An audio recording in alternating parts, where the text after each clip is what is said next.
तो सभी भाइयों को जय श्री राधे जय श्री कृष्णा। दोस्तों आज का प्रसंग बहुत ही मार्मिक एवं ज्ञानवर्धक है।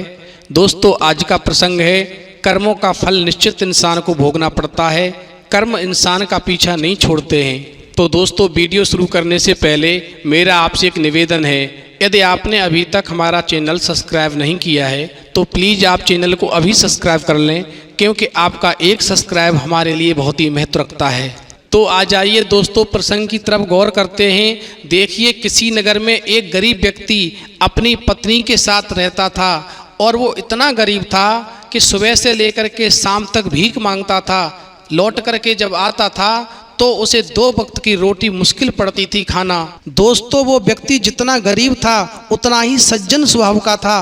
पूरे गांव में कभी उसका किसी से झगड़ा नहीं होता था, वो कभी किसी को गाली भी नहीं देता था, शांति में रह करके सबको सम्मान देता था और अपना जीवन का गुजारा किया करता था। मगर दोस्तों उसका जो पड़ोसी था गरीब व्यक्ति का, वो बहुत पैसे वाला था, वो अमीर था। दोस्तों एक बात ध्यान रहे, वो गरीब व्यक्ति जितना अच्छा था उतना ही उसका पड़ोसी जो अमीर व्यक्ति था, जो बहुत ही पैसे वाला था, वो उतना ही ज़्यादा खराब था। पूरा गांव उससे दोस्तों बहुत ही डरता था। उसके सामने किसी की इतनी हिम्मत नहीं होती थी कि उसके सामने निकल करके कोई बात करे।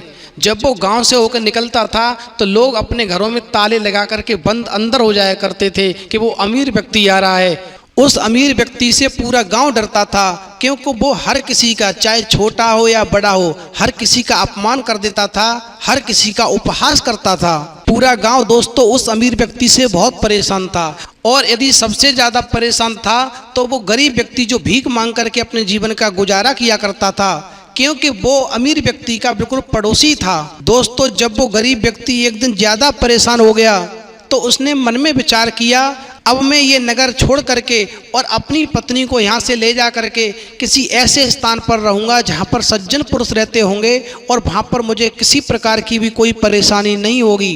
दोस्तों जब वो गरीब व्यक्ति अपने लिए कोई सुरक्षित स्थान ढूंढने के लिए जाता है जहाँ पर सज्जन पुरुष रहते हों, तो एक जंगल से होकर के जब वो गुजरता है तो वहाँ पर उसकी मुलाकात एक सज्जन, एक संत से हो जाती है। दोस्तों जब वो गरीब व्यक्ति उन संत को प्रणाम करता है और वहाँ पर बैठ जाता है और कहने लगता है, महाराज मैं बहुत परेशान हो चुका हूँ, मेरे गांव में एक अमीर व्यक्ति है जो कि मुझे शांति से नहीं रहने देता है, सुबह से लेकर के शाम तक मेरा अपमान, मेरा उपहास करता है, पूरा गांव उससे दुखी है, पूरे गांव को वो एक ही प्रकार से हाँकता है, उसके सामने छोटा हो या बड़ा हो वो किसी को नहीं चूकता। मैं महाराज उस अमीर व्यक्ति से बहुत परेशान हो चुका हूँ, तो मैंने ये निर्णय लिया है कि अब मैं अपनी पत्नी को साथ लेकर के वो गांव छोड़ दूंगा। अब मैं ऐसे स्थान पर रहूंगा जहाँ पर सज्जन पुरुष रहते होंगे। आप मुझे कोई ऐसा स्थान बताओ, ऐसा कोई गांव बता दो जहाँ पर अच्छे लोग रहते हों, मैं बस वहीं पर जा कर के अपनी एक झोंपड़ी डाल करके और गुजारा करने लगूंगा। दोस्तों गरीब व्यक्ति की बात सुन करके वो सन्यासी कहने लगे कि तुम्हें अब कहीं जाने की ज़रूरत नहीं है, तुम चिंता मत करो, सबसे बड़ी समस्या है तुम्हारी गरीबी। यदि तुम्हारे पास भी पैसा होगा तो लोग तुम्हारा भी सम्मान करेंगे। आज के समय में सम्मान उसी का होता है जिसके पास पैसा होता है। मैं तुम्हें एक शंख दे रहा हूँ, ये शंख लो और इस शंख को ले जा करके अपने घर पर रख लेना, और तुम इस शंख से जो भी मांगोगे तुम्हें वही मिलेगा और तुम्हारी सारी गरीबी दूर हो जाएगी। मगर एक बात ध्यान रखना, इस शंख की एक खासियत और है, यदि तुम इस शंख से 1 रुपया मांगोगे तो तुम्हारा जो पड़ोसी वो अमीर आदमी है जो तुम्हें दिन रात परेशान करता है, ये उसे 2 रुपये दे देगा। यानी तुम जिससे जितना मांगोगे उसका दूना तुम्हारे उस पड़ोसी को मिल जाएगा जो दिन रात में परेशान करता है। इसलिए इस शंख से जो भी मांगो वो सोच समझ करके ही मांगना। दोस्तों उस गरीब व्यक्ति ने जब उन संत से वो शंख लिया है और जब वापस अपने घर के लिए आते हैं तो रास्ते में सोच रहे हैं कि मैं इस शंख से जो मांगूंगा तो मेरे पड़ोसी को उसका दूना मिल जाएगा। इसका मतलब ये है कि मेरा पड़ोसी पैसे में और बढ़ जाएगा। अभी तो मुझे कम परेशान करता है, फिर उससे भी ज़्यादा परेशान करेगा, इसलिए मैं इस शंख से कुछ नहीं मांगूंगा, मैं गरीबी में ही अपना वक्त गुजारा करूंगा। दोस्तों अब यहाँ पर समझने वाली बात है कि वो गरीब व्यक्ति उस अमीर व्यक्ति से कितना परेशान होगा जो कि उस शंख से अपने लिए भी कुछ नहीं मांग सकता है और गरीबी में रहकर ही गुजारा करना चाहता है। दोस्तों उस गरीब व्यक्ति ने वो शंख ले जाकर के अपनी पत्नी को दे दिया और अपनी पत्नी को समझा दिया कि इस शंख से जो भी हम मांगेंगे वो ही हमें मिलेगा, लेकिन एक बात ध्यान रखना, जितना हम मांगेंगे उससे दूना हमारे पड़ोसी को मिल जाएगा, तो हमारा पड़ोसी पैसे में और ज़्यादा बढ़ जाएगा। इसलिए हम इस शंख से कुछ नहीं मांगेंगे।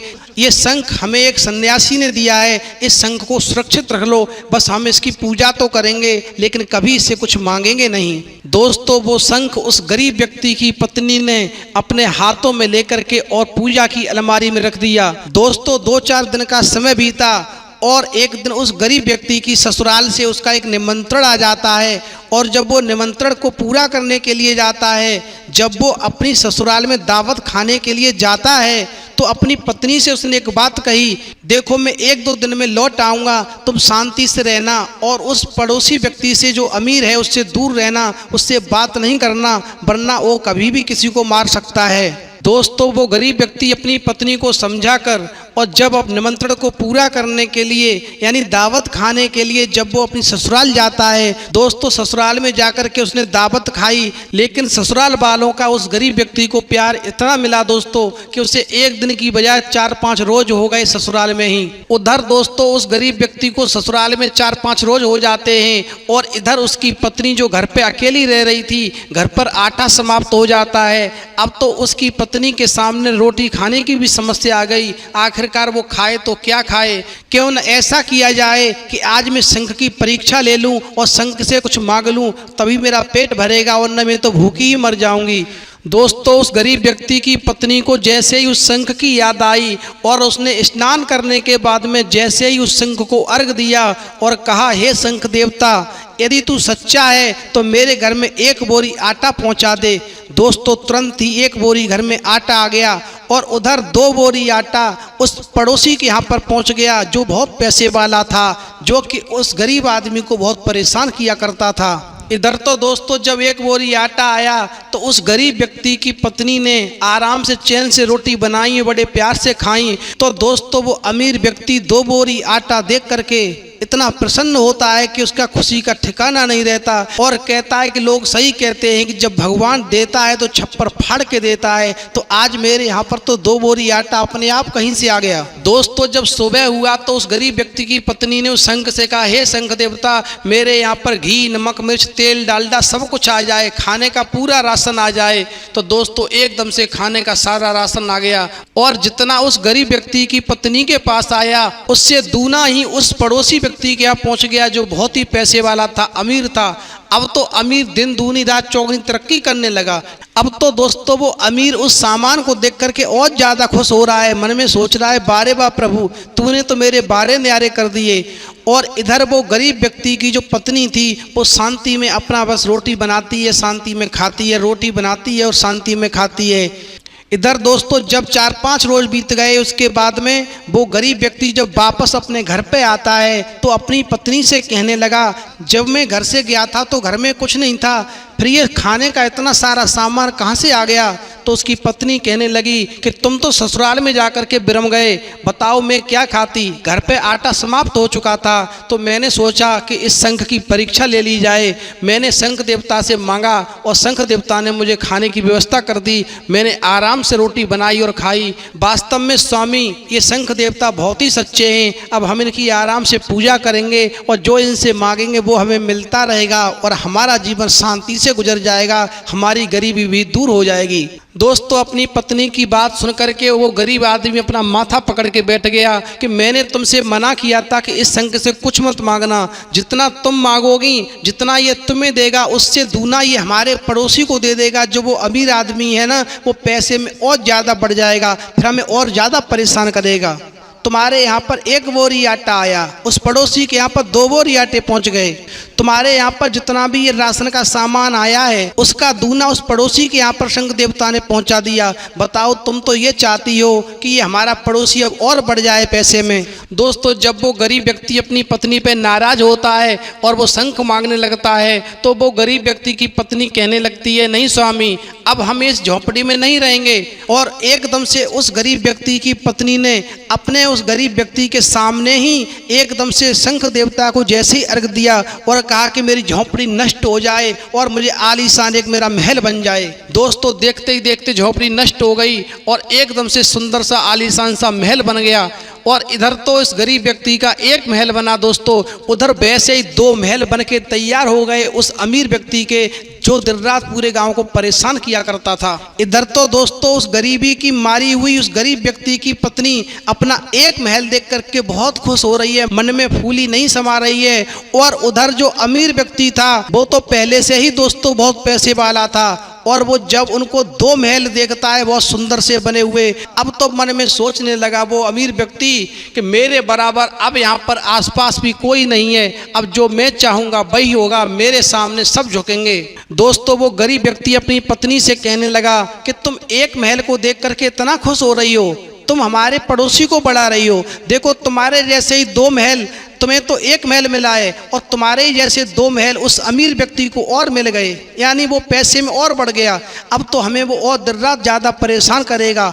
और दोस्तों, गरीब व्यक्ति ने जैसे ही वो शंख अपनी पत्नी से अपने हाथ में लिया तो कहा उस शंख देवता से, हे शंख देवता, यदि तुम सच्चे हो तो मेरे घर के आगे एक कुआं खोद दो। तो दोस्तों, उस गरीब व्यक्ति के घर के सामने तुरंत ही एक कुआं खुद जाता है और जैसे ही गरीब व्यक्ति के घर के सामने एक कुआं खुदा दोस्तों, उधर वो अमीर व्यक्ति जो था उसके घर के सामने 2 कुआं खुद जाते हैं। अब दोस्तों, दूसरा दिन होता है तो वो गरीब व्यक्ति फिर शंख देवता को अर्घ देता है और कहने लगा, हे शंख देवता, यदि तू सच्चा है तो मेरी एक आंख फोड़ दे।